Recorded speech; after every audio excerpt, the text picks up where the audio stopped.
कुछ खबरें खेल के मैदान से आपको बताएं। वुमेन्स T20 वर्ल्ड कप के मैच में ऑस्ट्रेलिया ने पाकिस्तान को 9 विकेटों से हरा दिया।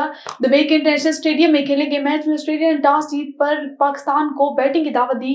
पाकिस्तानी टीम आखिरी ओवर में 82 के टोटल पर ढेर हो गई, जो रवां वर्ल्ड कप का कम तरीन टोटल है। मैच में आलिया रियाज 26 रन के साथ पाकिस्तान की टॉप स्कोरर रही। इरम जावेद और सिद्रा मीन ने 12-12 रन स्कोर करने में कामयाब हुई। और आपको बताएं, पाकिस्तान क्रिकेट टीम के साबिक कोच मिकी आर्थर ने कहा है कि पाकिस्तानी टीम के खिलाड़ी बासलाहियत और अहल हैं। इन्हें मुस्तकिल मिजाजी, मुनासिब माहौल और बेहतर इंतजामी ढांचा दिया जाए।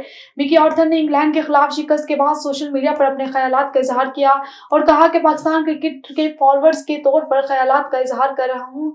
मिकी आर्थर का कहना था कि खिलाड़ियों को अच्छा माहौल मिलेगा तो वह बेहतरीन कारकर्दगी करेंगे। मीडिया पर की गई मनफी बातें और एजेंडे टीम के हक में ठीक नहीं। और अमेरिका में जारी माइल हाई 360 स्क्वाश में पाकिस्तानी खिलाड़ी शानदार कारकर्दगी का मुजाहरा कर रहे हैं। 3 कौमी खिलाड़ियों ने सेमीफाइनल में जगह बना ली।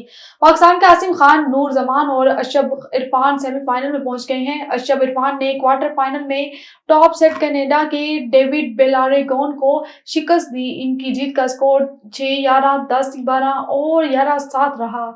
दूसरी जानिब आसिम खान ने सेकंड सेट मेक्सिको के सीजार सालाजार को शिकस्त दी। मैक्सिकन प्लेयर आसिम के खिलाफ 2-1 से खसारे के बाद चौथे गेम में दस्तबरदार हो गए।